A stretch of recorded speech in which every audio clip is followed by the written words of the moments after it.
Hello, everyone. I am Jennifer Braverman. And I'm Ellen Selm, and welcome to our podcast, Stories from the Earth, where we invite you to help us explore humankind's relationship and connection with the natural world. We'd like to invite you to support the podcast. So head on over to our Patreon page and choose to donate $1, $5, or $10. And you can always follow us on Patreon for free. If you're not into subscriptions, you can always do a one-time donation through Ko-Fi. And all those links will be in the description. And you can also always support us through likes and shares and follows and comments and all that stuff. And your support helps us take the show on the road, bring you on-site interviews and reviews from herb farms, schools, conferences, and all kinds of amazing herbal and earthly places. And with your help, we're working towards making this podcast our full-time passion.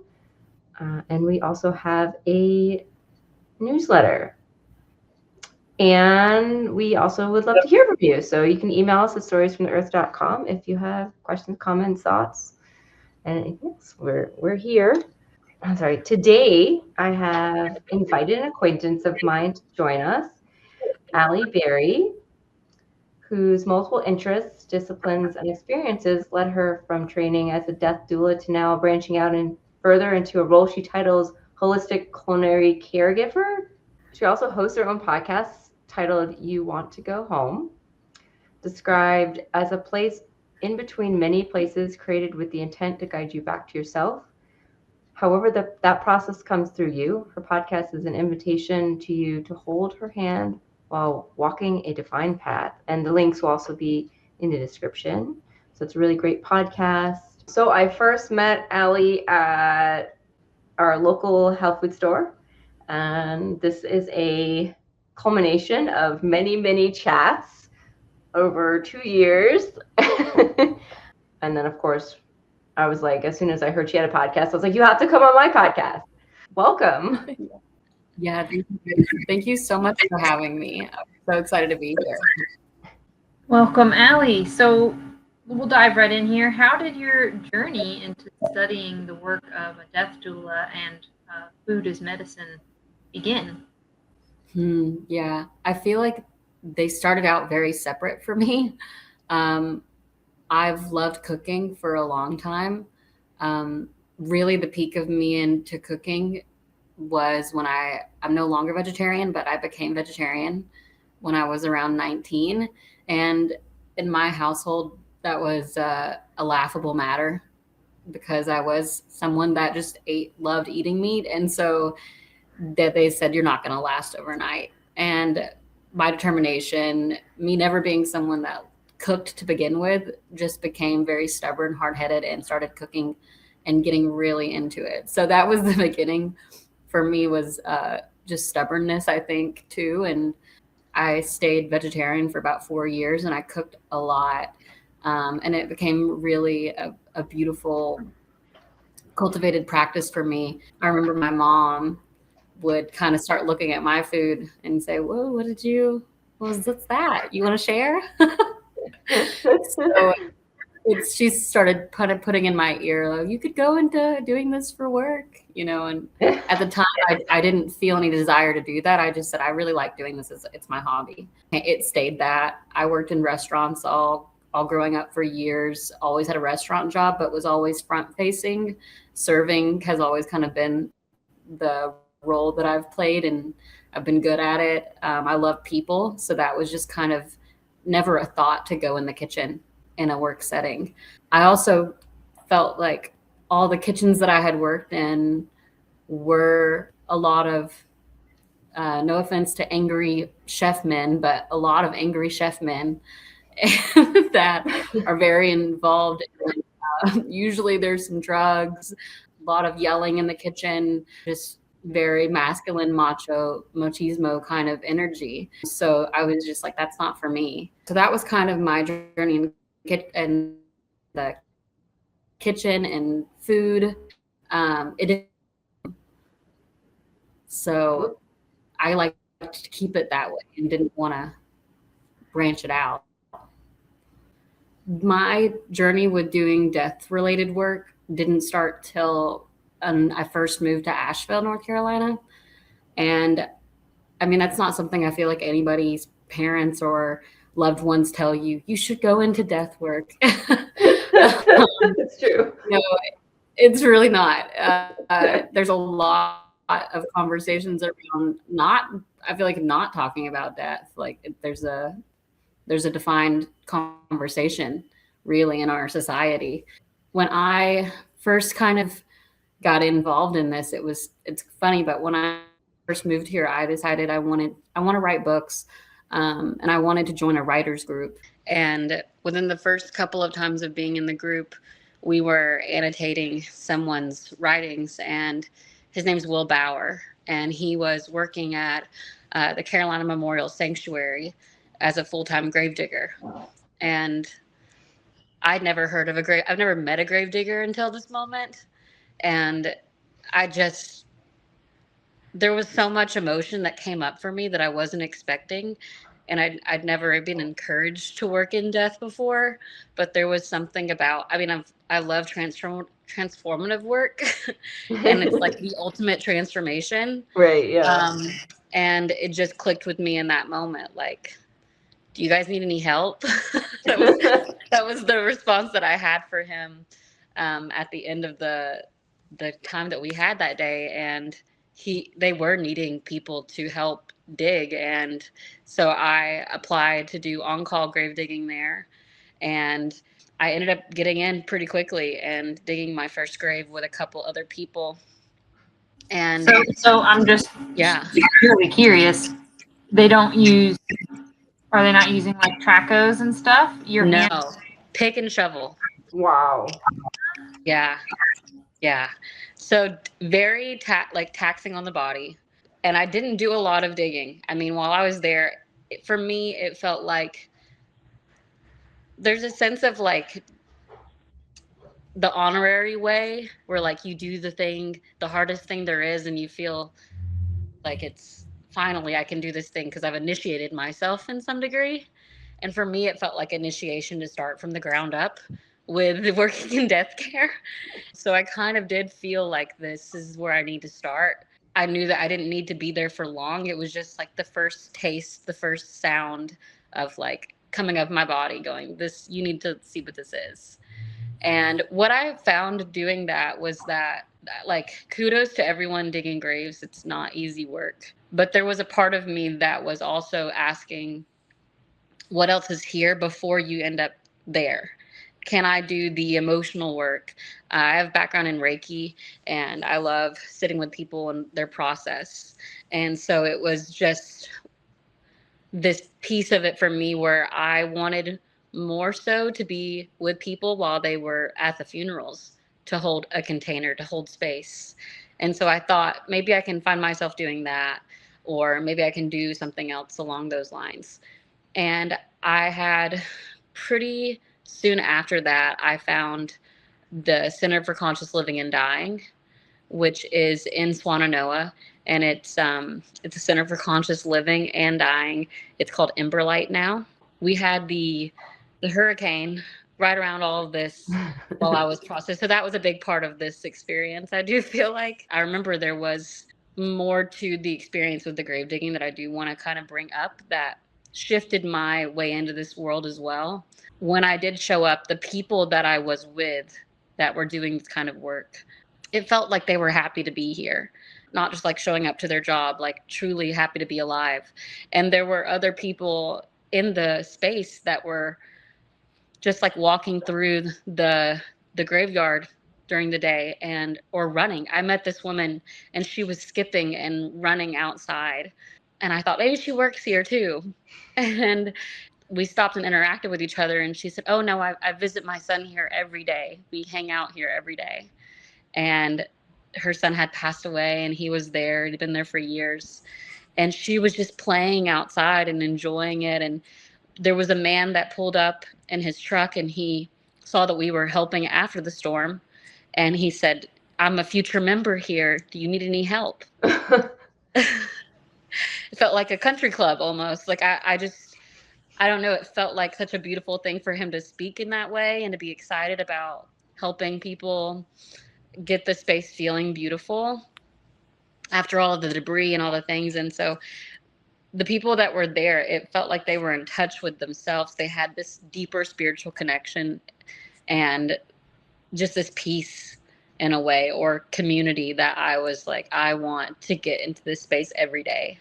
So that was a big part of it, just opening up to this deeper, bigger part in all of us, with being able to confront our grief and make a relationship with it, was something I was noticing. It wasn't that it wasn't easy, it was just a part of their life that I wanted to cultivate better in myself. So yeah, I found CCLD. I ended up living down the road from the CCLD right after the storm for a couple of months, and I went through my training about a year ago now, and I've been deeply immersed there, and I spend most of my time there. So, and just to clarify this place, and you said, what's the new name of it? It's Emberlight. This is a place that you can that did the training for the Death Doula work? So yes, there's a suites area, and you can have, in these organizations, you can have at least 3 people passing away at the same time in the suites. And then anyone that is direct care, that is assisting, is holding that as extended family. That's what they're considered. Each person has to be considered terminal to be able to stay. And they have a hospice person that's with them as well. And then we all are the extended family. And if the resident has family at that point within that person's journey, they can ask for us to take over most of the support, most of the medicine, different things like that, so they can step into being the wife, being the sister, being the whoever, and we get to kind of hold the container for them. And it's a nonprofit, so it's a free stay for those people that are dying there. It's a living and dying place. There's more living than dying going on there, honestly. So it's been the one place I've called home since I've been here. And I volunteer a lot, but I also work there often now through my Holistic Culinary Caregiving, which is kind of how I got into cooking, was through the center. I loved cooking on my own. I ended up working at a healing resort. I have a chef mentor in my life. She was very connected to cooking and death as well. I met her at the same time she was going to go take her father's ashes in the ocean. And she was just telling me this, and she said she was a chef, and I had this recent experience where I realized that I could also do that if I wanted to. I went to this party invited by one woman, and when I got there, it was all these women that worked in culinary. And I had never, it wasn't like that wasn't the point of the entire experience, but everyone just brought their own food and everyone was talking about food. And I just found myself in this happy place. And so that night was like, I'm going to enroll and get a culinary certificate, like 100%. I ended up reaching out that night in a group message with all those women and saying, this has been so impactful for me to see women cooking in a way that feels different than what I've seen. I didn't know this was possible. I'm definitely going to go towards this. It just felt medicinal. It felt like the way food was supposed to feel like for me, and this nourishing and this tending to, without being capitalized. And so that kind of sparked there. I ended up finding a job at a healing resort without having a certificate. My mentor said that she never went to school for it, and she kind of just paved this way for me to believe in myself. And she set me up to help me figure that out, and just barely knew who I was, but knew that there was love and that was the prime place that I was working from. So it just shifted my whole life within a couple of months. I found myself on a different trajectory after meeting these women. My husband and I love to go walk in the graveyard. There's like a big one in downtown Asheville, right sort of inside a neighborhood, but it's really big. It's got like O. Henry's grave on it, and it's pretty, I guess it's got Thomas Wolfe's grave, and it's just one of our favorite places to go walk.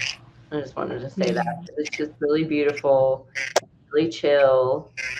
There's beautiful trees and hills and Yeah, I never felt that way when I was younger. It was like, don't go there, almost. Like, I don't know, you see some movies, and I love Halloween. I watched a lot of Halloween movies growing up, and it's like, the ground starts shaking and the people come through, and you're like, I don't know about that. And I always did think it was interesting seeing younger people when I was in high school or something migrate toward graveyards.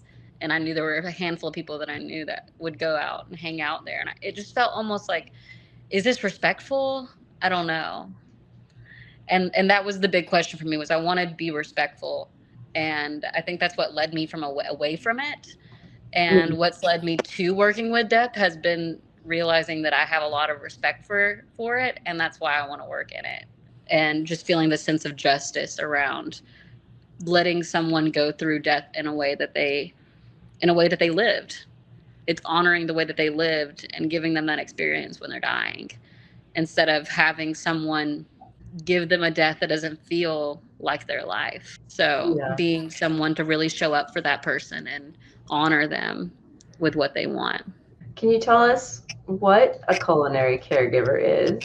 Why do you feel this title became more encompassing of your work? And I love that name, by the way. Thank you. It took me about half a year to come to that.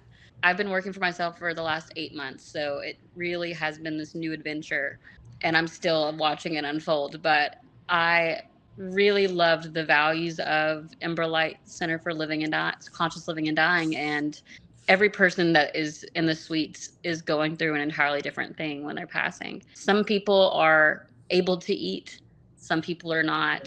Some people are very independent and they can make food for themselves. A lot of family that comes in wants to be responsible for taking care of the food because it's what they can control. But there were many times where, because I was working at the healing resort and I was cooking a lot, I felt like, well, I can cook for them if they want me to cook. What are my gifts within this world of taking care of someone passing away? What am I good at in this role, other than just being there? Which is really the whole point, is just being there. But I was trying to figure out what it was in me that I could offer.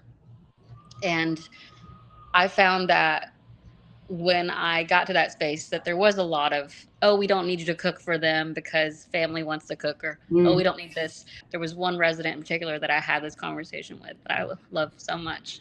And he shared with me his love for Louisiana style Andalou sausage, gumbo, all these things. And it was like so clear, like, I'm going to make you a version of gumbo that's not exactly going to taste like what you had, because I'm watching out for your health, and maybe going to make it a little easier to digest.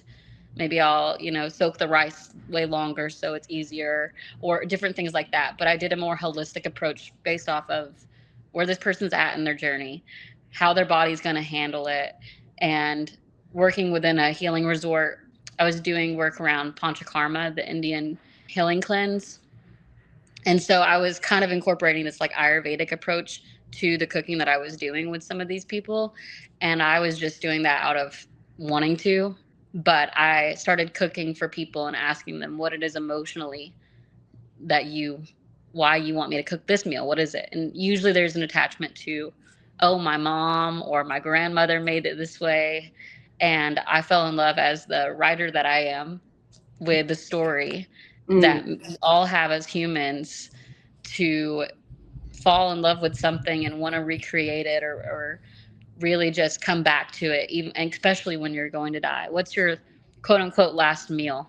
Maybe you'll be able to eat after this, and maybe someone else will make you food that you love, but what can I make you that feels like a last meal? And so that's kind of where it came from. And I mean, once you do something like that, it's hard to just meal prep for someone that's on the go.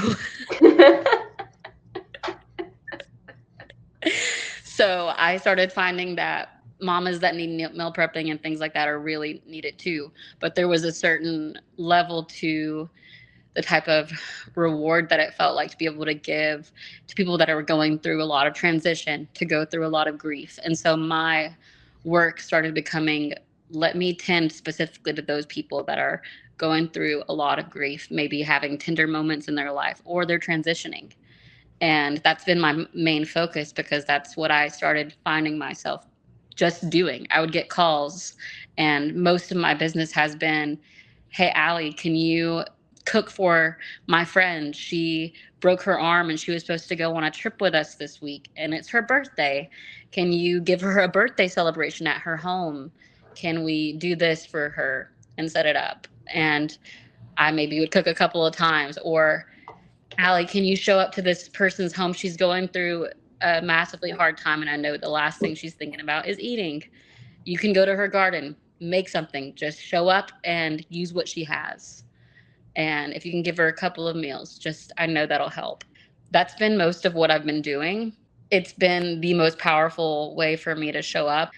I really do kind of meet the person where they're at. So I'm not making this, it's not, like a culinary chef experience where this is what's on the menu. It's like, what does your heart want right now? Mhm. What's your body speaking right now? What is the medicine that I can create with food that's nourishing to your soul? And so that's where I see the holistic part of it, is it covers all the basics of the human. Good lead up to the next question too, because I was wondering, like, what would you say?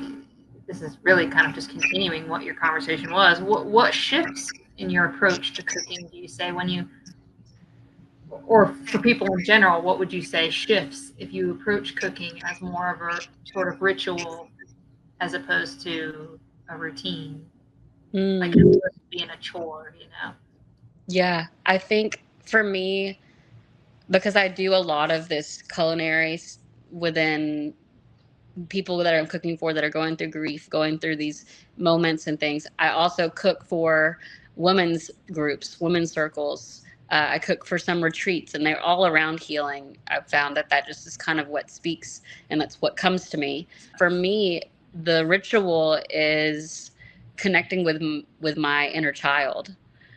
And it's this beautiful sense of wonder that we have. It's a connection to my ancestry. I listen to what my body wants. And sometimes my body is speaking on behalf of a group that I'm cooking for. So it's like I'm channeling what it is that we're going to be moving through when we're having this meal. What's the point of this meal?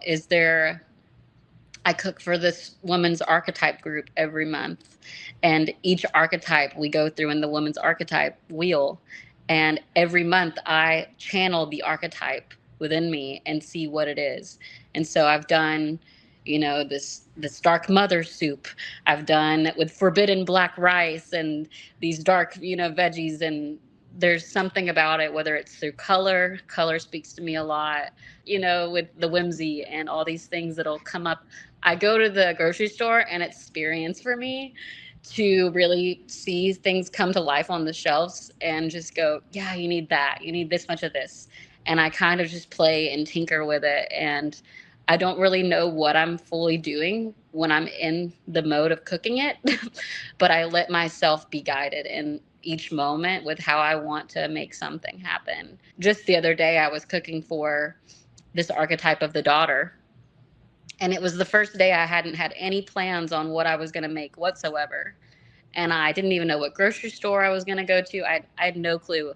And I just went inward and said, I'm going to go here and I'm going to grab this. But I had forgotten what archetype it was too. And that never happens. I show up, and Jennifer, one of the people over the group, I said, I have no clue what the archetype of the day is.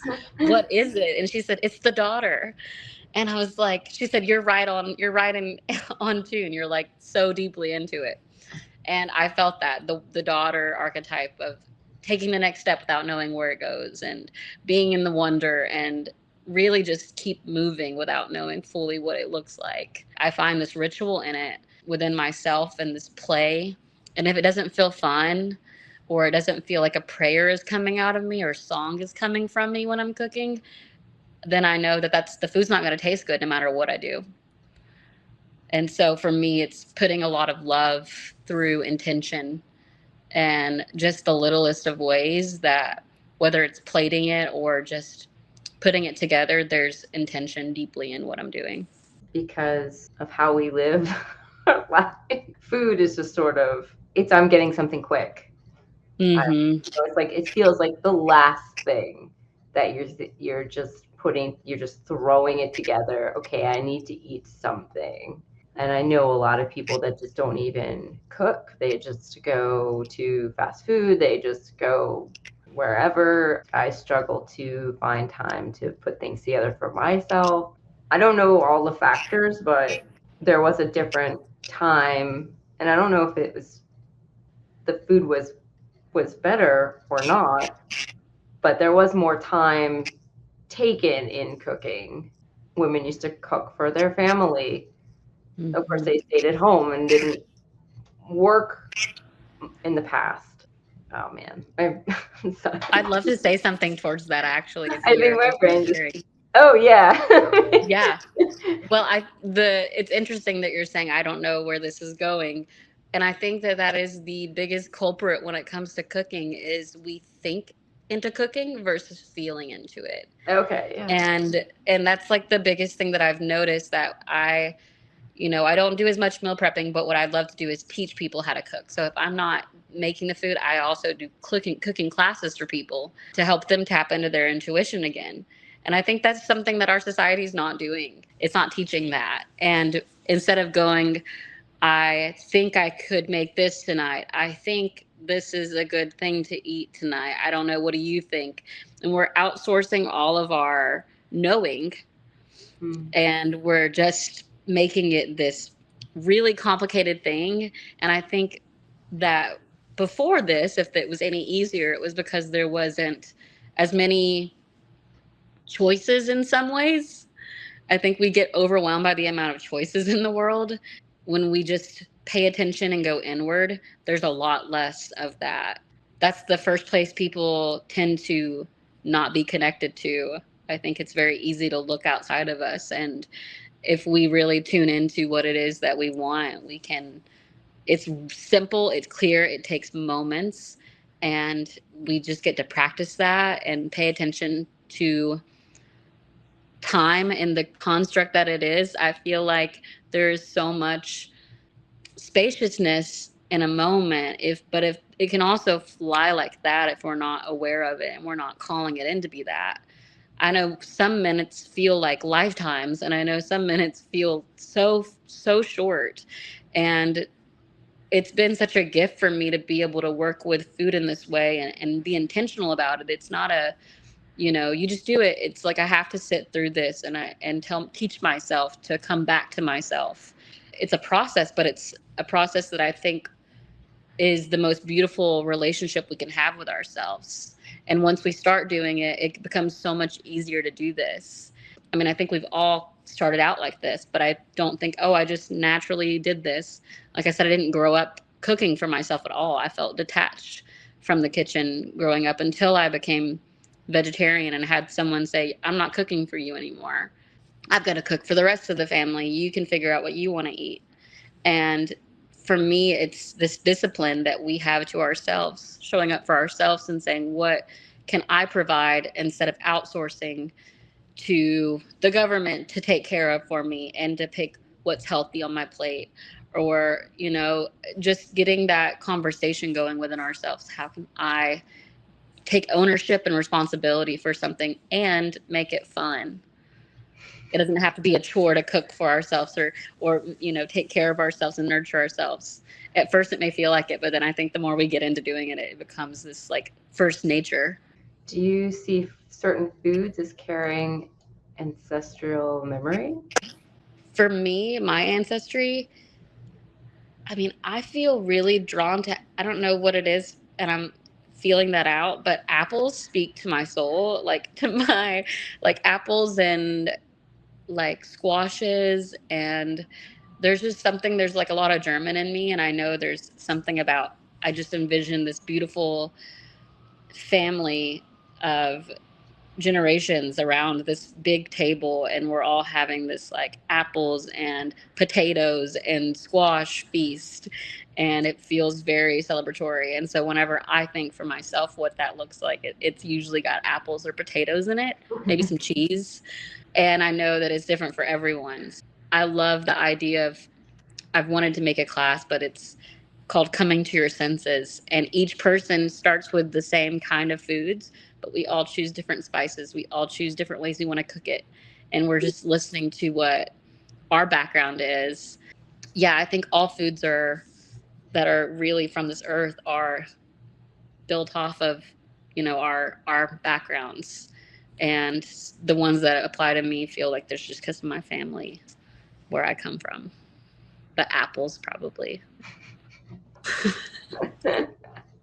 What about you guys? Do you have any that you feel I'm going to throw connected these thoughts out just because of your line of work, because these are things that, because I have a nutritional interest and background as well. And these are thoughts that have just occurred to me. And I was thinking that maybe there's something to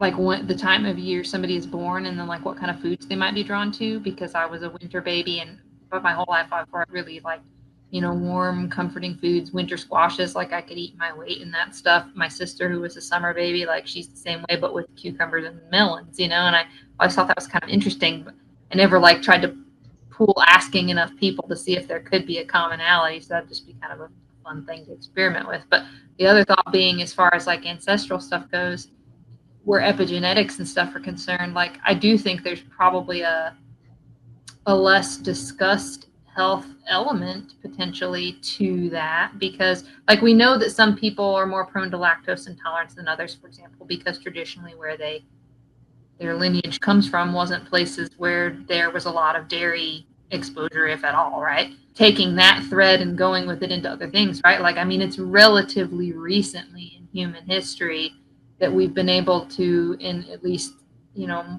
more prosperous countries like this, get all kinds of exotic foods from anywhere in the world at literally any time of the year, right? Like that's got to throw our systems for a loop compared to what probably traditionally our, even up until pretty recent, probably ancestors were consuming every day, not to begrudge anybody their, banana in Canada or something, but just that maybe there's something to that idea that like if we explored more into what our family background is and what maybe historically was consumed, that might hold some keys to individual wellness. I don't know if you've found that at all in the time you've been doing what you've been doing. Yeah, I love that. I think there's so much that we could look into for, the month that you're born and all.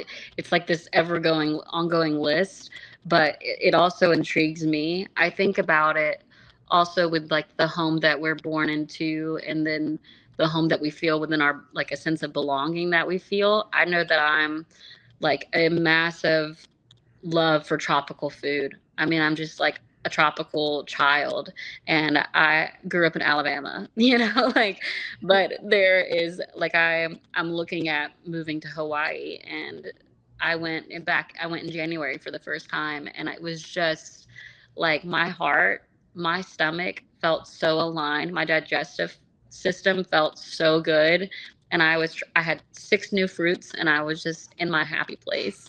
And I think there's something too about like where our soul feels called, and so many different layers, whatever we want to put on it, we can kind of, I think our belief systems are really strong. And so if we believe that to be true, then we might find that our body's responding to that as well. It makes me think what you just said, what the epigenetics and communing with the land that you're on and where you come from, how it does something for your body. It reminds me of herbalism. I think about where we live, what sprouts around us is oftentimes something that we need in our life there in that area, in that land. And it's very special to the land. And it's like a field of, it's like protection as well. And so I've been cultivating my relationship with herbalism since I moved to Asheville, and had no clue what kind of herbalist community was out here. And it's just been so beautiful and rich to meet people that are so connected to the land and have this love for the plants around them and the allies that we have access to. And we can have access to these ones that are not belonging to this land.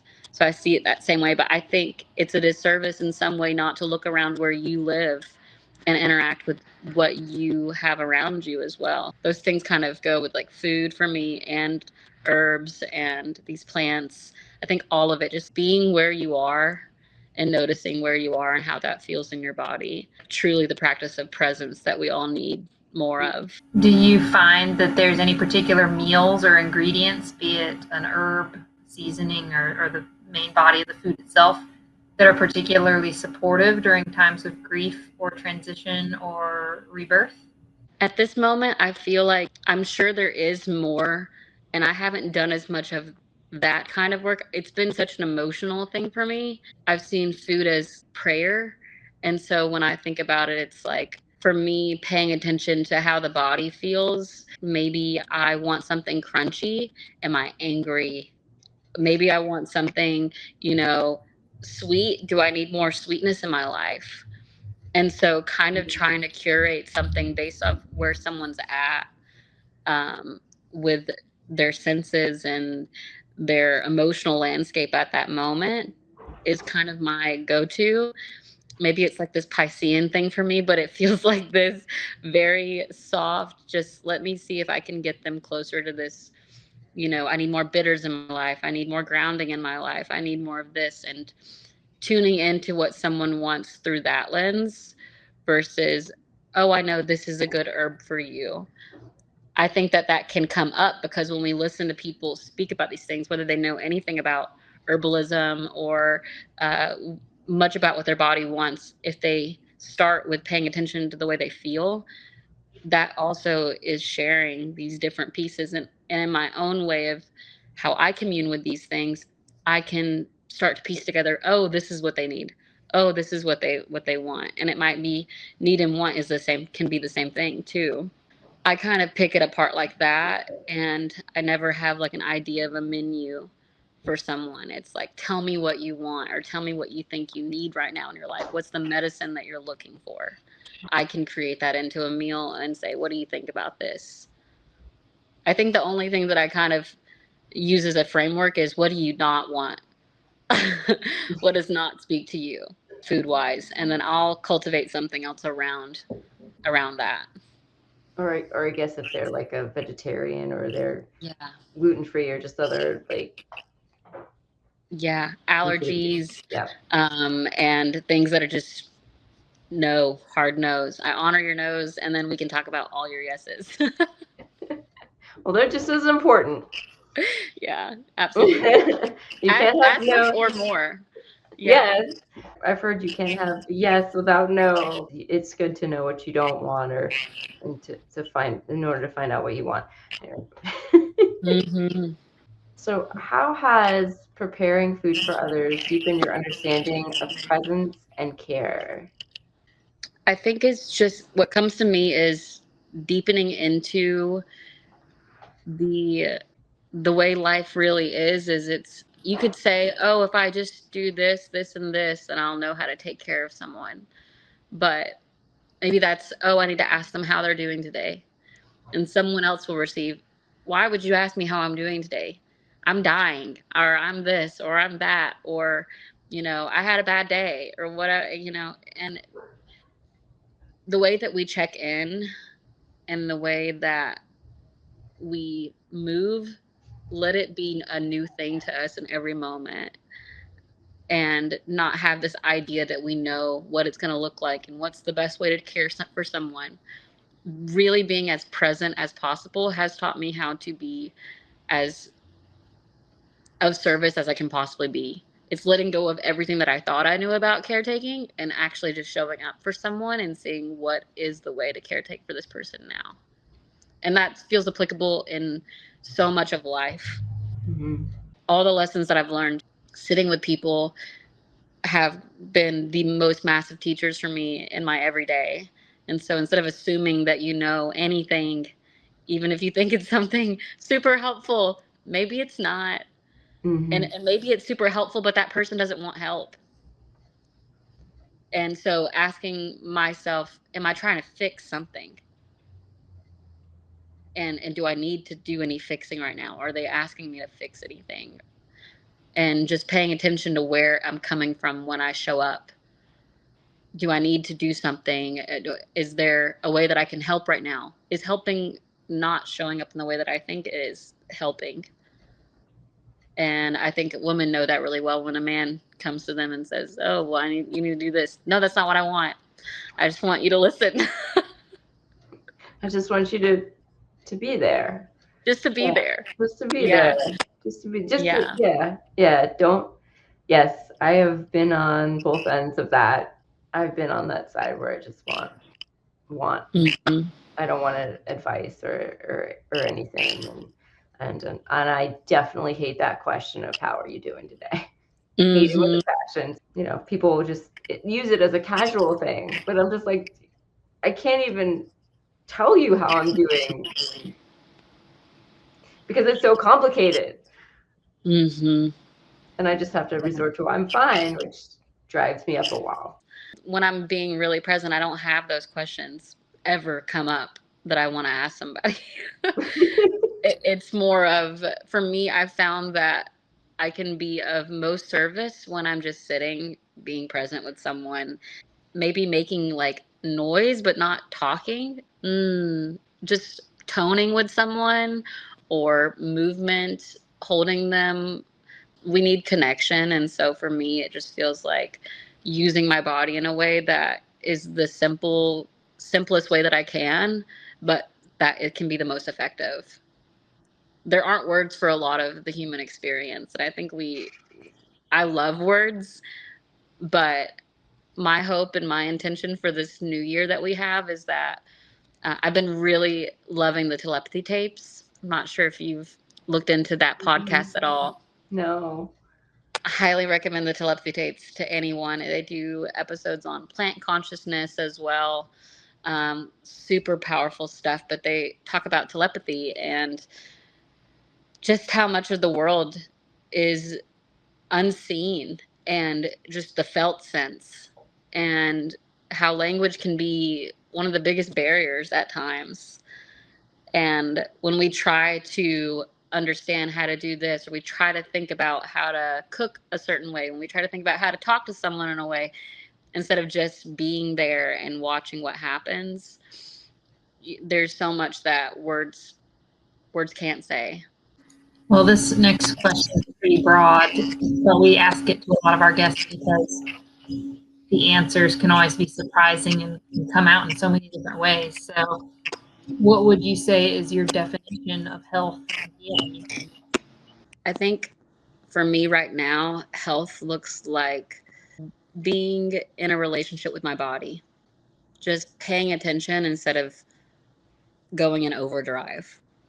Like true health to me is being here, being incredibly present with myself, and listening to all the nooks and crannies that have something to say and tending to it, whether that be called preventative care or, just a mindful, gentle practice every day.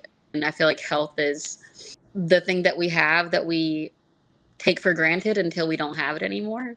I grew up with a lot of chronic health issues and had this wrestling back and forth with my body a lot. And I spent most of my life taking breathing medicine every day.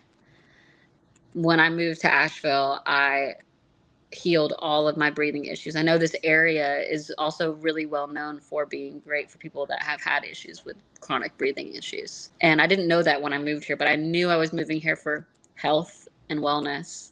And it just felt like this intuitive knowing that I'm going to find health here in so many ways. Yeah, I think once you get your breath back and you have the life in your lungs and you really don't take it for granted, I think gratitude is a huge part of health. So just gratitude, really being present, deep listening to the body, and not just listening, but really honoring it and then moving forward, doing it, what it is that your body's communicating to you to do. I don't think we're really taught that. No, I was not. We're either like, something usually happens that sort of forces us down that. Yeah. Mm-hmm. I also like have such a, I look at this like chronic breathing issues or this suffering that I went through with my body, and I have gratitude for it now.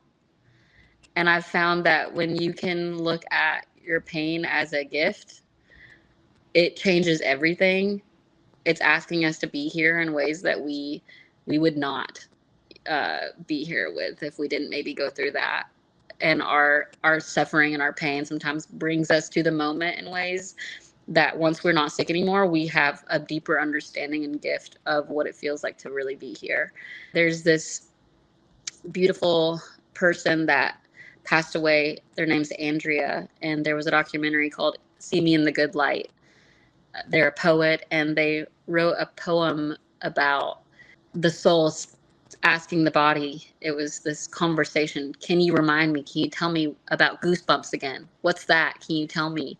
And there's this conversation they're having about, if only I could have just an ounce more pain, I would, to be here, to show up again in the body. Can you remind me what pain feels like? And it's interesting because I know in the suites and when I'm sitting with people that are passing away, they would rather be in pain for months more than to leave. Because when you get to a certain point within your life where you realize what a gift it is, and you find acceptance or love and come around to, oh my gosh, I haven't really been here. Now I'm here and I'm dying. It just feels like a gift to feel anything. So that's been a big teacher for me too. Because again, I feel like it's just also still a society issue as well, because we're just running around, we're so busy, and we don't have this moment to slow down. And I feel like a lot of times I'm just not really living. I'm just running around, and then at work I'm just, there's no time. I'm running around to do my work, get it done, and I can see why somebody would feel like that. And I worry, that I'm like, I don't want to look back on my life and be like, I never really actually lived. I just, Too, when I'm 27, I look around and I'm one of the youngest people in these spaces, and I feel like I need to point that out. I'm like, where are the young people? And there's an ache in my heart with this question, because I don't know a lot of people my age. I don't know a lot of people kind of at the season of my life. And I'm so grateful for all my elders. I'm grateful to have elders. And I think a lot of us are asking for that. But it's like when you work in spaces that are nonprofits and they're volunteer based, a lot of people are like, I got to make money. I got to do this. And I can't volunteer at this point in my life. And I'm not going to say that, I've got all the money in the world or I've got support in that way. But I've found that for me, it's at this moment in my life, like that money I trust is going to come in one way or another. And I'm always taken care of. And I find that when I put these other things in place that are really the point of being here, then I'm able to be in a right relationship with things. And then I'm getting connected to those other things and I'm figuring that out.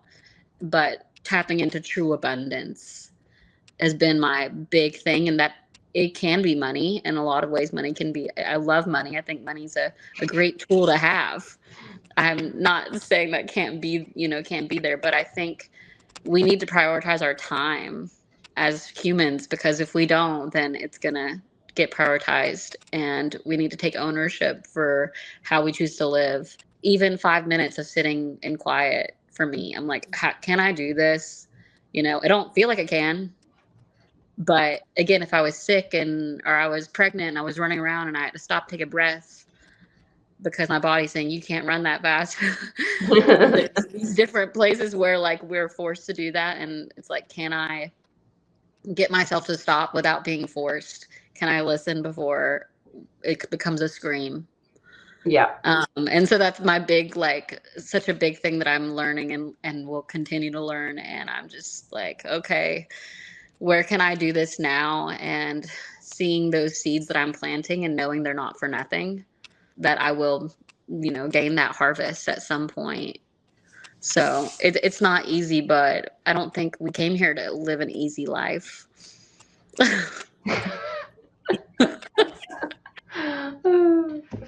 wouldn't have come to Earth. We wouldn't have come to Earth if we wanted easy. Ugh. That's unfortunate. That's my understanding of it, is like, I did not come here I came here to be triggered. Oh, wow. I really think I came here to be triggered.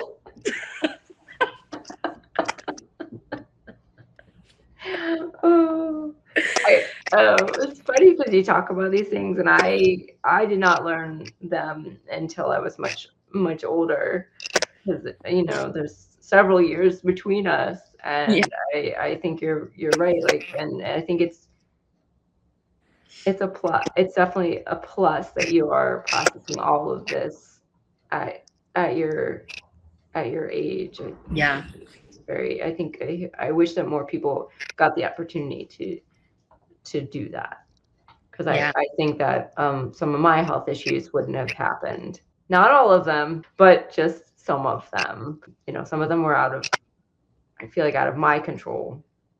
I've sat with this area a lot in my life, and there's other areas that I'm like, teach me this, I know nothing. For me, it's been a big journey too, of being like, oh my gosh, we're all at different places in our consciousness, and just because we think we know whatever, being open to the person that you think is the person that will never know anything about this may have you be in so many other ways in themselves, and not to try to think of it like a race. Because for me, it's like, if anybody gets a certain space within their healing, it's like the last thing I want to do is go, oh, I knew you were gonna, and we want to celebrate these things and just honor. Everyone has a different path. Everyone has a different timeline of getting to it. And we have different roles that we came here for, I think. And so for me, it's just like, oh, okay, maybe this is my role, and this is why I'm interested in this. And I'm not telling every single person to do this, but if you're interested, this is what I did. I'm just going to live this way anyways. If anybody wants to join me, cool. But if not, that's okay too. I don't think it all looks one way. Just continuing to remind myself when I feel alone within maybe being where I'm at, that there's a point to all of this for me, and to come back to my heart, come back to this inner coherence that I have, and remind myself that I may not see everything, but that doesn't mean that it's not there. And I think that's been a big thing, is just paying attention and feeling that unseen force is very, very strong. And I think death really shows us that too, the way that we interact with it. Some people go, oh, this person's lost it. They're doing this thing now. They're at that place where they look like they're transitioning. They're talking to someone in the room. They're pointing at something in the room. They're not here. It's like, well, they're not. Maybe they're not here, but they're not here. And maybe it's way better where they're at. So it's not that they've lost it. They're just, we've lost it. Like, I think we've lost it. We've lost the awareness that sometimes that is the place to be. So I don't think that's a crazy thing. And it happens a lot. You said that a big part of your story is trusting the unseen as much or more than the seen. Can you share what that means in your lived experience? I feel like when getting out of high school is like one thing, like everyone's trying to figure out what they're going to do next. But those early years, like 19, 20, 21, were some of my back to back most like traumatic, hard years of my life. And I felt so out of control. And I felt like I didn't know what my next day was going to look like. In situations where it was very easy for me to go, I'm a victim. And at some point I was, but I had to kind of keep looking at the light and saying, okay, like, I don't know how long I'm going to be here. I don't know what all this looks like. I don't have any answers. I can't live in that space where like there's just no clue. I mean, I need to have hope in this there, or I don't know what I'm here for. I mean, there has to be some reason why I'm experiencing so much of this turmoil and heaviness and chaos in my life. I didn't know what my next day would look like, and I had to have this level of faith and trust that it was going to be okay. I find that when people are going through that, they have the best relationship with spirit that they ever will have, because they have to trust. You know, whether you're losing a child and you're a parent, or you're someone that's losing a fur baby, or someone that you love really dearly to you, you get this type of strength in your spirit, or there's, at least in my experience, that is otherworldly, and it teaches you how to keep going through this. And I feel like I went through these spaces where I was really being challenged in life, and I felt the divine. I felt my connection to spirit become so activated. I was experiencing so many miracles in my life, and I could not have told you how it would have happened and how this person would know this or how this thing became. And it was just unexplainable experiences I was having. I found that that's just how a lot of these things are. I think that became just so big for me at that point. And it was this shifting for me. I had like a spiritual awakening, even though I'd grown up spiritual. I'd grown up in church, and I'd always been more in a relationship with God than a religion in my own heart. But this huge shift just kind of happened for me, and I realized how much of us are really trusting in the unseen. And I don't think a lot of people, at least I don't feel like, are doing that. But I think when we get driven to these places where we don't know what's next, it's easier to do that. Like, for example, I don't live anywhere right now, and I'm word of mouth pet sitting, and I've been doing this since the hurricane. I mean, I've lived somewhere here and there, but I've had moments where I tried to move into a home in September. It ended up having mold. Many people have experienced this in this area due to the hurricane. Within 24 hours, I ended up needing to leave this home that I was at, and I had no clue where I was going to be next. I got a call from a dear friend of mine, and she had fallen, and she knew, oh, well, you caretake. I'm closing my Airbnb. Do you want to move in with me? Sometimes it's like we don't understand why things happen, but it's like, oh, a fall doesn't sound like a great thing, but this thing fell together, and it was like I didn't have to try to figure out what was next. It just landed there. And I'll have many moments in my month or my calendar that I'm like, I have no clue what this looks like. I have no clue what anything looks like, but I trust spirit enough to say I'm divinely guided, and I know that I'm going to be taken care of. And I've chosen to live my life like this at this point. I'm calling in a home. I'm calling in roots. I know that my place is out there, but I've had this intuition that I don't need that right now, and I just need to let myself be moved wherever I need to be moved, and honor that it doesn't look like the way a lot of people's lives look like. And so it's been this really big journey of after the hurricane, just kind of being this person that is all around the area and asked, hey, if anybody wants someone to take care of their pets, let me know. And it was a lot of people at the Center for Conscious Living and Dying that ended up responding back to me. And I've stayed in so many homes. It's been such a beautiful process of trusting people that I don't know, but I know that they're at heart, their heart is of service. And I just know that from these experiences, there are so many people that want to give, and they're just waiting for someone to show up to give to. Because I'm not someone that is just wanting to take, it's this beautiful reciprocity that we have, and that I know that I'm held in no matter where I go, no matter if I go to Hawaii or, I went to Hawaii in January and I showed up to my Airbnb. It did not work out. The lady had booked and confirmed, but she didn't realize she booked me. I'd flown 13 hours. I didn't have a place, Okay, I'll go out to dinner, and I guess I'll figure out what I'm going to do. And I met a group of people out, and they offered me to stay with them the whole week. Just this massive level of, okay, even when I'm across the world, I've got it. It's all good. Even if I plan something, we never know if the plan that we create is going to happen anyways. So for me, it's just leaving things blank and letting spirit design it, just not freaking out, even though I don't know what it looks like. I do a lot of unseen work right now.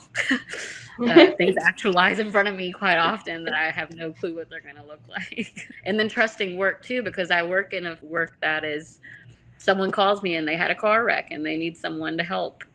And it's like this interesting relationship where obviously I want to work, but I don't want people to be in a situation where they're going through grief or they're going through difficult things. But I mean, this is just how the world works. How do I get to give to people today? There's always a space where that can happen. I think that's a really lovely way to articulate the approach.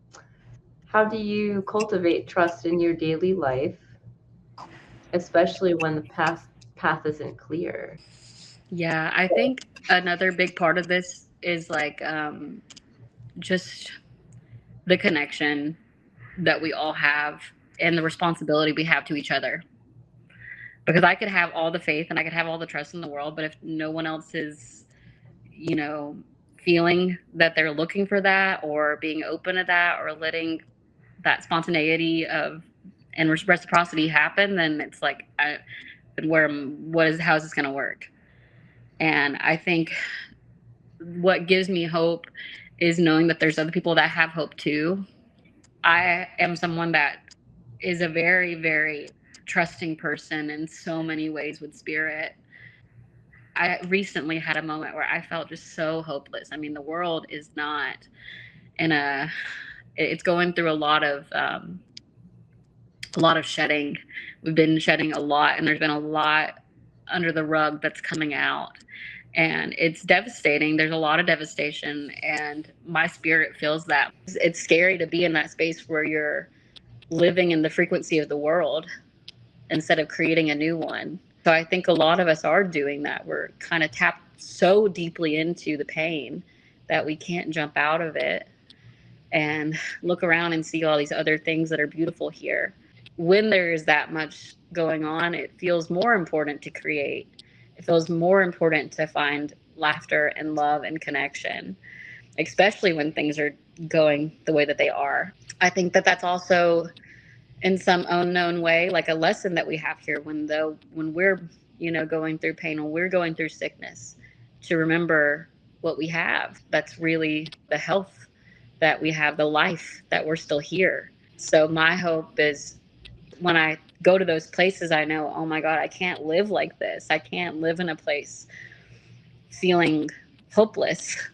And I need someone else to do that too. We need each other. We did not come here to be isolated. We did not come here to be alone. And when I acknowledge and when I spend time connecting with other people, I feel so much better.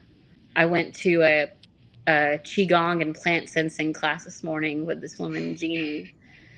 And it was incredible. And it was just a lot of women in the room connecting to our wombs, connecting to the womb of the earth, and how we all collectively as the feminine can pay attention to what it looks like to be connected to the root, connected to the womb, and how ancient we are and what we want to create and how it feels to be connected to the womb. I can do all the connecting that I want by myself and have a relationship with my own womb. But when we think about bringing everyone together, there's more ease. There's less responsibility that we have because it's a shared responsibility. It feels so good knowing that it's shared and we can be supported in the world. So that's been like the biggest thing for me as of recently, just being like, wow, there are other people that are really connected to doing this with me. We're not alone. We're creating huge shifts, and that's what gives me the hope. Seeing the monks walk, I mean, that's been a huge catalyst of hope. Just seeing people show up, seeing people's hearts change, having conversations, getting out of their houses to have these conversations. We just need to get out more and be in spaces that we give spaciousness to see what comes from that. That provides me a lot of hope. your line of work, has you holding so much space for others at these pivotal times in their mortal experience. So what are some rituals that you do that help keep you grounded when you're kind of, overcome in that sense? That's been a huge, let's figure this out, because can't work without that. Yeah, it's just, I think for me, I love that I pet sit because I have this space to myself wherever it is. I'm in a place usually alone, and I have animals as well for support. And I think animal medicine has been so potent for me because I don't have my own animals, but the different animals that I receive to take care of, they're also taking care of me. They get me out of the house. They get me going on walks. When I feed them, I'm like, okay, let me feed myself. And it's this beautiful, again, that supportive energy of having someone else there. This is a reminder for me to take care of myself. And movement has been really, really important for me. Just going on walks, or I love to call my friends and catch up with them. I feel like my little small circle that I have, I love connecting with my circle of people and feeling my social cup. Taking lots of baths. I think baths have been one of my mains. I love connecting to water. I'm a very fiery person, and I love being able to connect with water. Skincare, making a mask. And after even cooking all day for other people, it's like I still find that I want to cook for myself. And I make that my own practice that I uphold. Like, it's like, what do you want to do? Like, I'll go to the grocery store, I listen to what I want, I create something new. I never make the same thing twice. I don't know if I ever have. And so it's really fun for me still to be able to turn on some music, be in the kitchen, dance, move, sing, and just make food and sit down and then pray. Find like I get my ground when I'm about to eat my food and I'm sitting there in the stillness of, okay, this is where we're at now. And just speaking over my whole day, speaking over my life, hopefully having a friend over. I love cooking with someone and just being able to sit with them and us both just pray and then just eat and feel just so grateful to be alive. Music, connection, conversation, baths. I'm a big fan of the bath. Mm-hmm. Definitely all sounds like relaxing, good stuff. Mm-hmm. I do want to say, though, it's kind of funny. Like you said, everybody's lives and trajectories and experiences are different. So don't take this as I'm X amount of years your senior, young lady. You need to pay attention. I used to be the same way with cooking in that regard of like never, never. Once I learned to cook for myself, I was like never have the same thing twice kind of thing. Just because it was always fun to be experimenting and trying stuff, I would have classified myself as a foodie, etc. And somewhere over the years of taking on chronically ill family members, displaced nephews temporarily, becoming a mother myself, etc., over the course of a decade, I lost a lot of that. Like, I literally nowadays, like, I was like the queen of the monthly menu planned out. Was I'm so excited for this, I'm so excited for that, and all this, and now it's like I have to, like, what am I gonna eat for breakfast? And then there's other people that need me to feed them. Like, what? Like, I'm having to develop this new relationship with food that I think I resisted for a long time. I probably made it harder for myself because I resisted it, where it's actually just the opposite of what that used to be, which is just one of much more simplicity. And it's actually kind of been easier as my child's gotten old enough to like eat more solid foods and varieties of foods.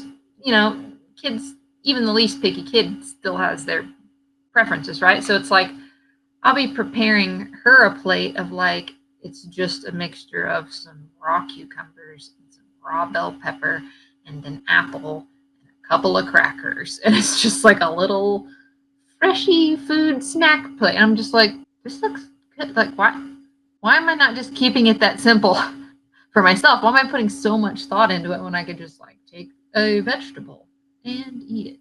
And then I got a stomach bug this past fall, which I'm still suffering some repercussions from. And it's more or less forced me into a position, which I know Jennifer could speak a lot to, the concept of narrowing the food focus. But the funny thing is, it's like never hit me as being very restrictive. Like I didn't start to worry about everything that I couldn't have. I just started to think like the listen to your body sense, where it's like, all I want right now is some noodles with broth. And if I eat that 7 nights in a row and I don't have to think about it, and it's that simple, nobody cares.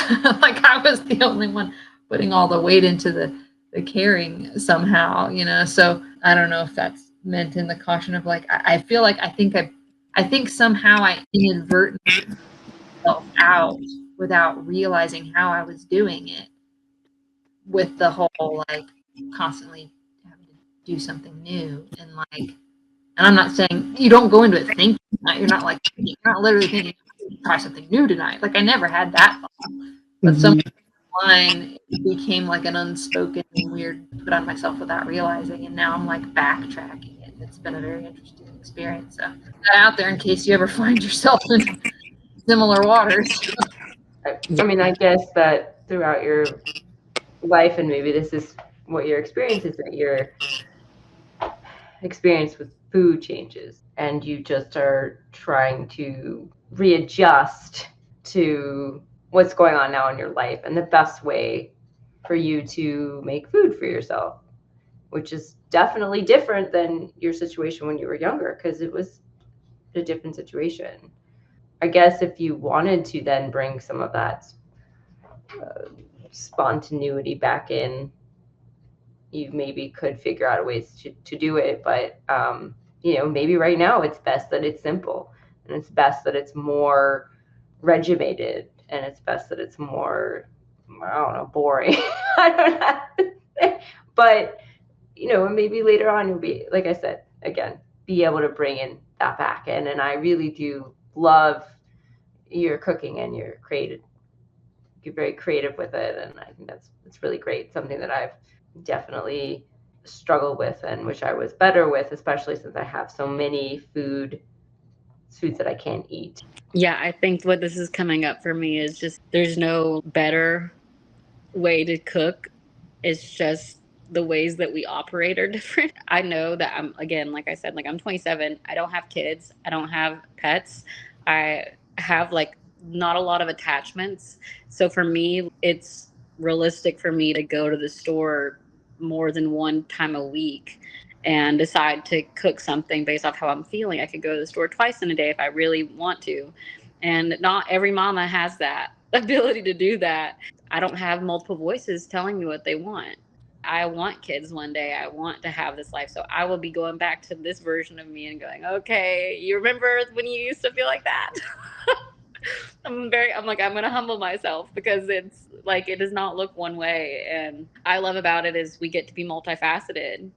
Life doesn't look one way. And just because I may feel this way now doesn't mean that maybe a couple years from now or a year from now, I might just be like, you know what? I really found that I love making this kind of soup, and this is my go-to soup. And if it's not broken, don't try to fix it. And it's just having these routines. I mean, I surround myself around people, a lot of people that are nothing like me.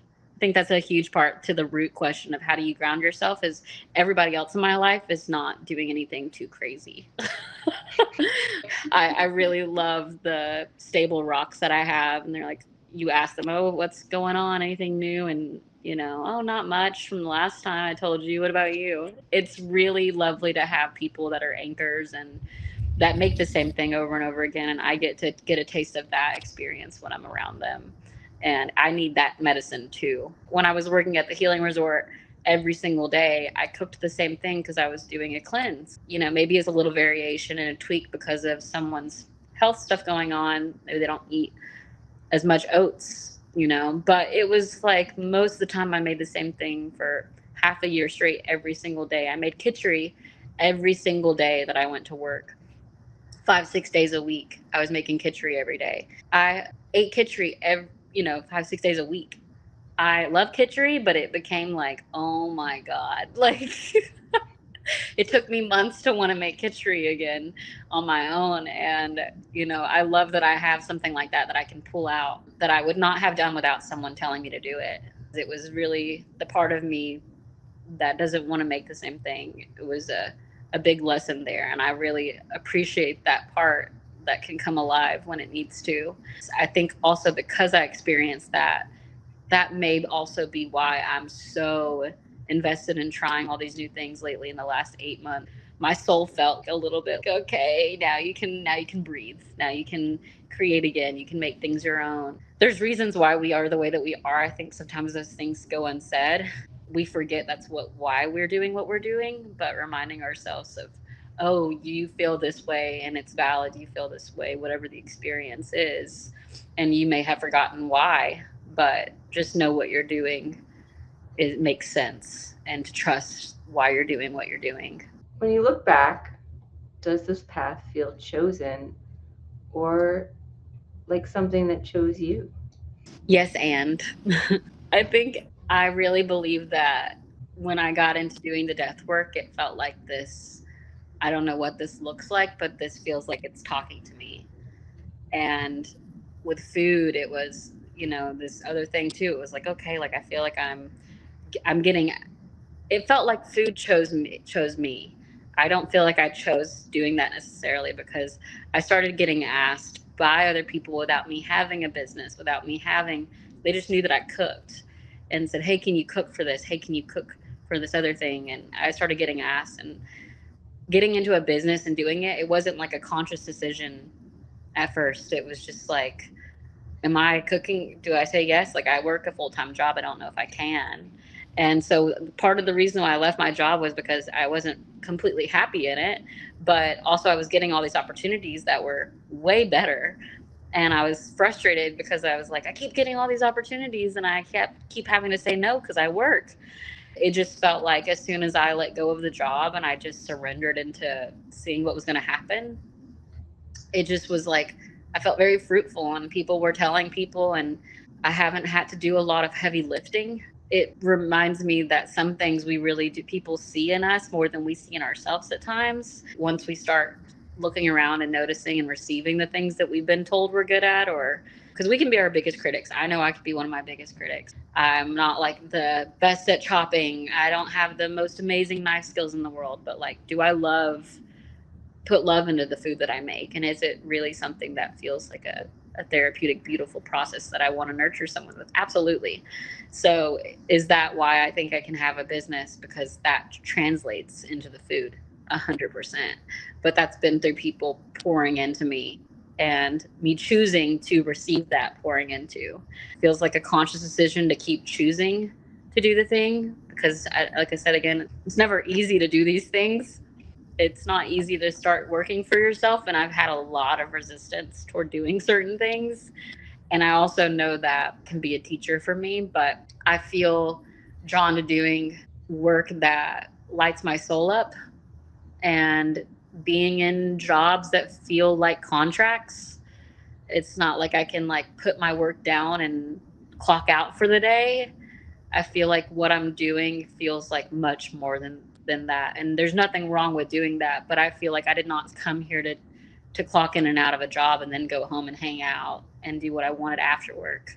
It's really been continuing to be a thing where like I think I chose to do something that felt like it's my life, and to try to reach myself and this experience that I came here for, and to be able to have more flexibility so I can connect more with people and see the world more and touch people's lives and them touch mine. I just want to be as available as possible.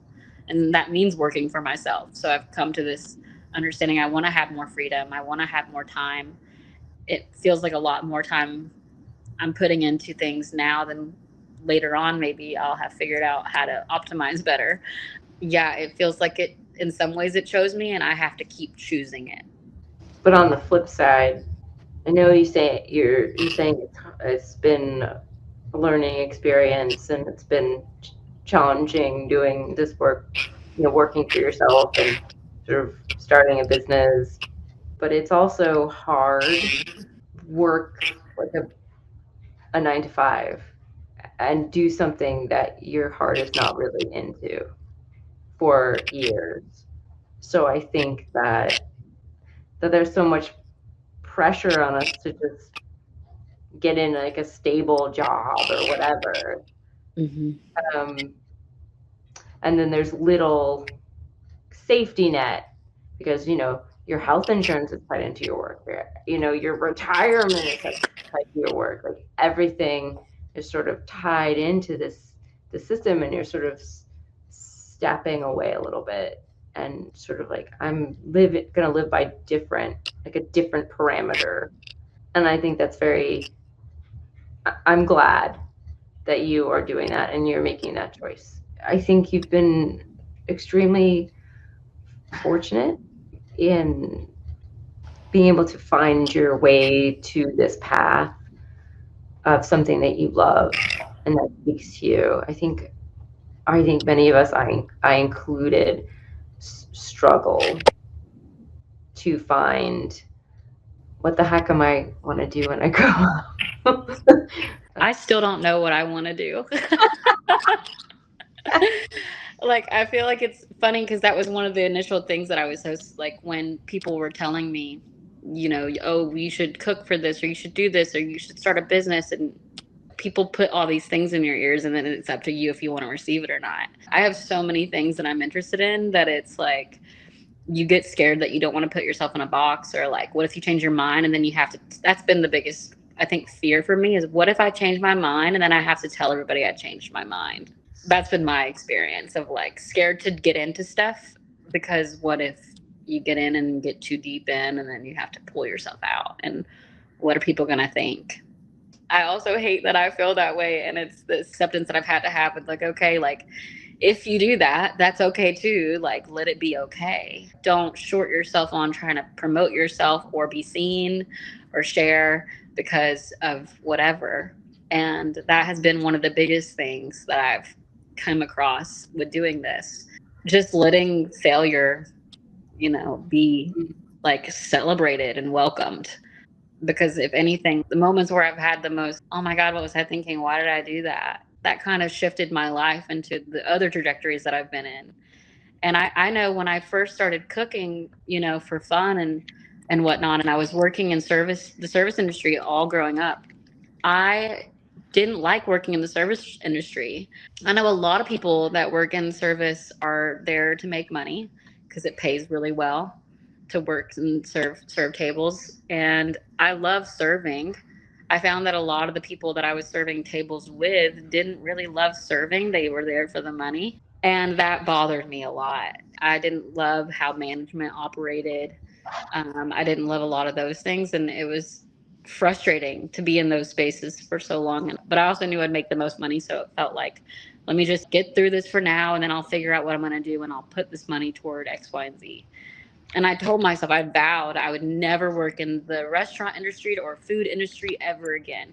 My last year of working in like a restaurant was just like 2 years ago in Asheville. And I said, this is my last restaurant job I'm ever getting. And I thought I would never work in food. And in the last few years, I'm like, am I really working in food?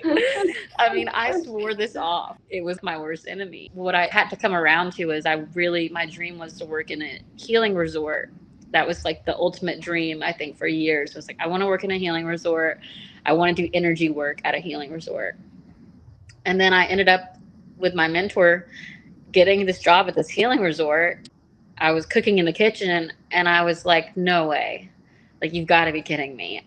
I guess I'm doing energy work. This is energy work. And, this is a beautiful opportunity. Because I just was like, no, restaurants don't offer food as medicine. It's not a medicinal experience. And I think a lot of the things that I'm finding that we create come out of a rage for the way that things are around us. And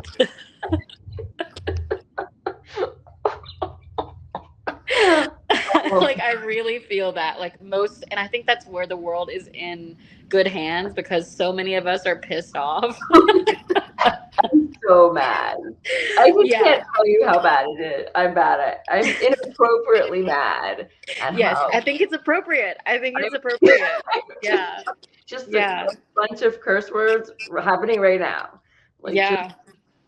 every day of my life. Yeah. Yeah. So frustrated, so mad.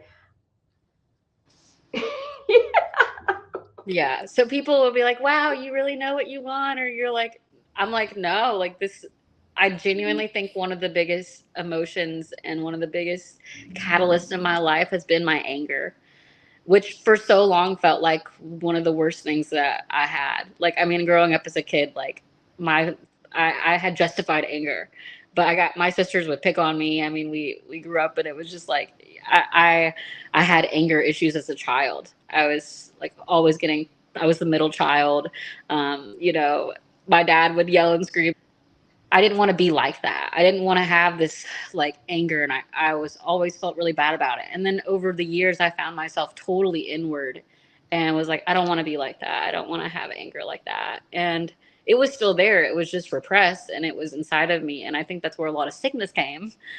I'm finding and reevaluating my emotions, my relationship with my emotions has been a huge piece of all of this. What's my relationship to anger? We did a class at the Emberlight Center for Conscious Living and Dying, and it was our relationship with anger as a class. We all shared what that looked like and how we grew up, how we felt about it then, how we feel about our anger now. It's this part of us, and each person has their relationship with each emotion within them and why they won't let themselves feel it or when they will.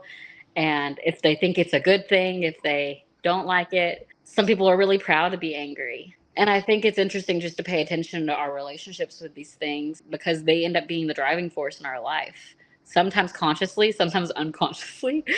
And so I think when it comes to getting into all of this, what enraged me the most in my life, I was so sick and tired of working places that didn't have food integrity, didn't have good intention for the people that they were taking care of.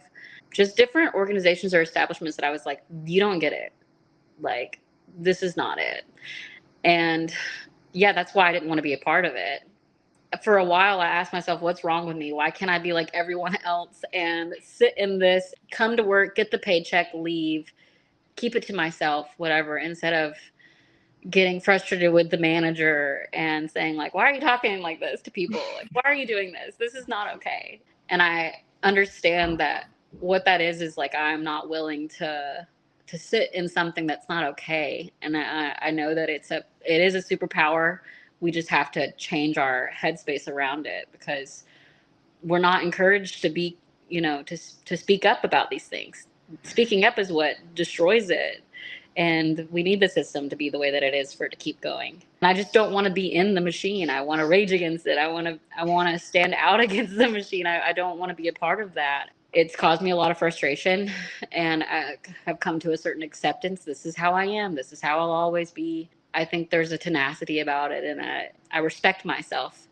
I think a lot of the women realizing there's a feminine rage going on right now, and I think Mother Earth is like, like, this is not okay with me. This experience that we're having, and this visceral scream, and I think it's gonna get big enough that something's gonna rupture, and it's gonna be for the good.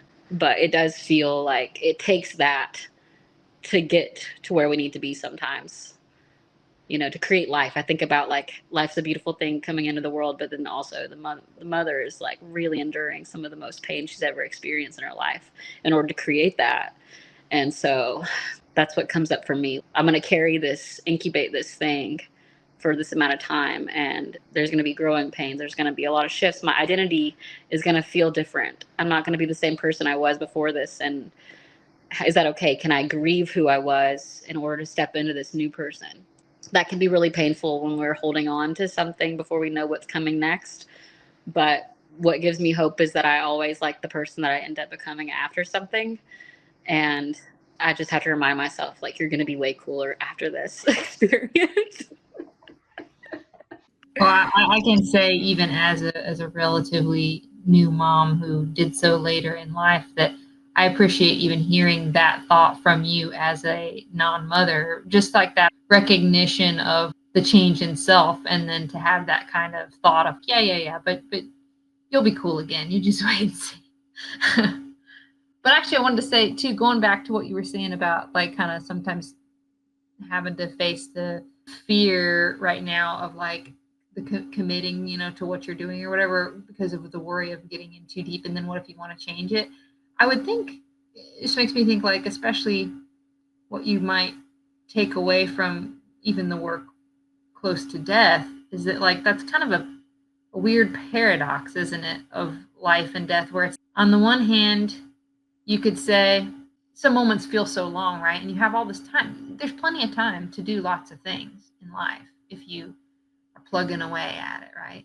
And then by the same token, like literally by the exact same equally legitimate token, and people on their deathbed might say, life feels so short, so make sure you cram it all in. Well, regardless of which part of the glass you're looking at or angle you're coming in at it at, I guess the message is still the same. You just you cram in what you can and what you want to, and to that end, I guess hopefully that helps quell some of those doubts that you might be calling into yourself. I think I heard a quote recently in Hawaii when I was there. There's like a slogan for the retreat that I was at, and they said, "What does love look like now?" And I just love that. I think we're constantly changing, and love can be anything. I think rage is a form of love. And we can look at all of our emotions and justify it and say, that's love. Right now, this is love, to honor this thing. And so, what does love look like in this moment? That's always a fresh question. And it looks different for everyone. So, that's been something that's kind of stuck with me since the beginning of January is, okay, what does love look like for me now? And just reminding myself to be as present with myself, because that's where the glass isn't half full or this or that. It's just a glass.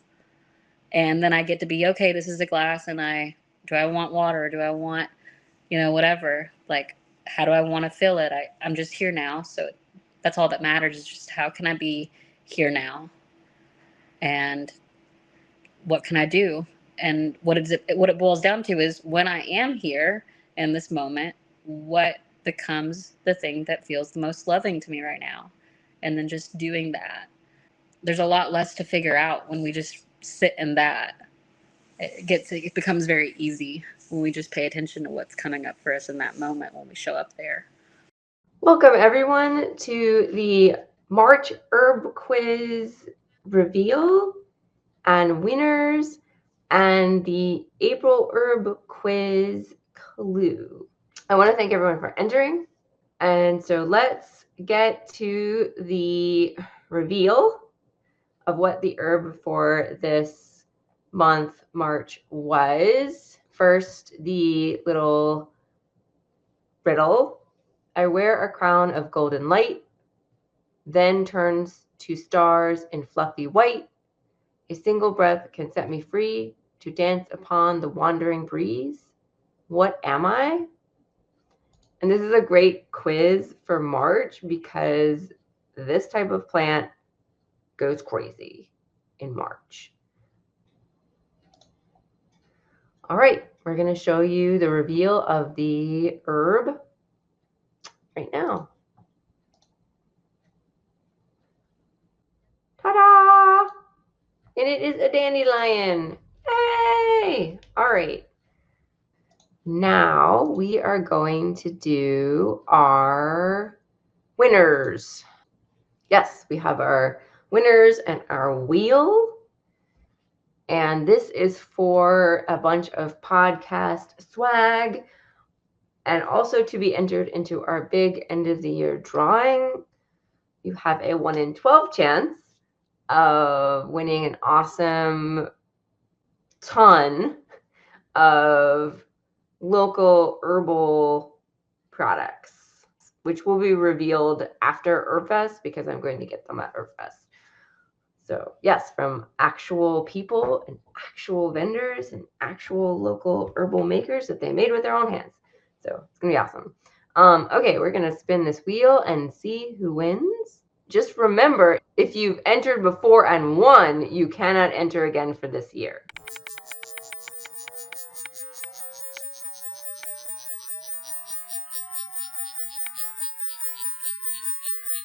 All right. So Jason, you are our winner. Yay!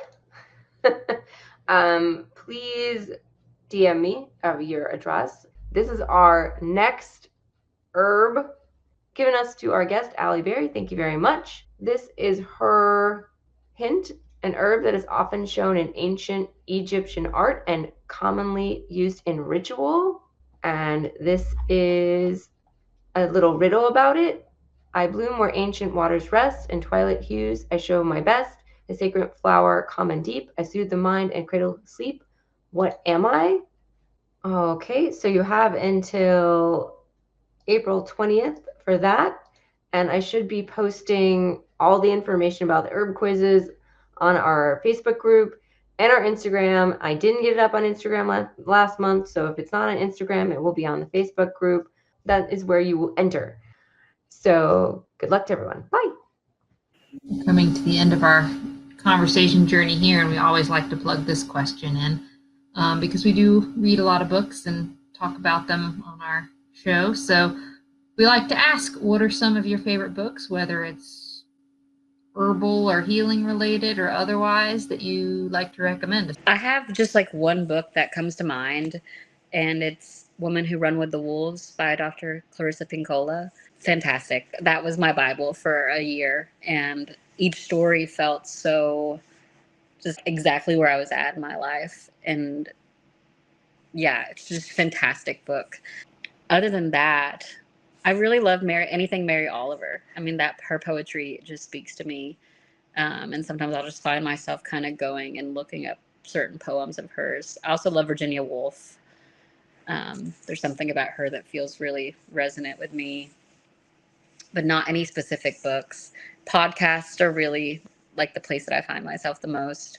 To Be Magnetic is a podcast that I love. I've been listening to for years. It is kind of a neuroscience manifestation podcast. And so it's a grounded woo-woo kind of take on how to really be with where you are and connect to your inner child and live an authentic life. And then my podcast, I don't know, I feel like I just started it when I knew I needed to start doing something. And this was years ago. I think it was 2020. And I had wanted to start a podcast for a while, but I thought I'd always have a co-host or someone to do it with me. And I kept finding that just wasn't happening. So I just said, okay, I guess I need to start this. And if you don't see the thing that you want, just create it. And then I've just had this nice honoring of when it's there, I'll go back to it when I feel like it. And I do feel like it's coming up again where there's so many people in my life, and you guys too, like that are, I'm like, oh my God, I would love to interact with these people and talk with them in these spaces. People can hear these conversations speaking to me again. And I think just trying to stay in this space of being the creator instead of doing so much consuming has been a big thing for me lately. There's this podcast, What's the Juice? That's a health related podcast that I also love. Yeah, those are just a couple of them. Health, wellness, spirituality, all the things. I think that's cool. You've read Women Who Run with Wolves, because I remember my mom had that book on, somebody had given it to her to read at some point. I don't know if she ever actually fully read it because she had little time back then when they did give it to her. So I remember seeing the cover of it around because I was like obsessed with wolves as a kid. So of course it caught my eye. And then I finally read it a few years ago and I was like, oh my God, I wished I would have read this book years ago. So it's like, the sooner you can get a hold of that book, ladies and ladies, like, do yourselves a favor. We covered that book on the podcast. I'll put the link in the description. We probably could have gone more in depth on it because it's such a meaty, deep, big book. But yeah, so if you're looking for an introduction to the book, I would check out our episode. Shameless plug. And it's really cool that you gave podcast recommendations, because we have not been asking for that. And we usually just ask for books. So maybe we should include that in the question as well. Oh, I forgot the telepathy tapes. I mentioned them earlier on, but that's been one of the biggest ones. I think that is a life-changing listening experience. If I could recommend anyone listen to a podcast right now, it feels like just so in touch with the times. Do you have anything you'd like to add that we, before we wrap up? Yeah, it just feels good to share what we're doing in the world and how we live our lives. And yeah, to be able to have space to talk about those things feels really powerful. And just to sit back and go, wow, okay, this is what I'm doing, and continue to do more. Yeah, you're doing some cool shit. Yeah. Yeah. Yeah, likewise. Likewise. All right. So I'd love to thank Allie for coming on. It was awesome. And all the links that we talked about will be in the description. Allie, if somebody wants to hire you for cooking, caregiving, pet sitting, is there and that is my cat, is there a way for them to get in touch with you?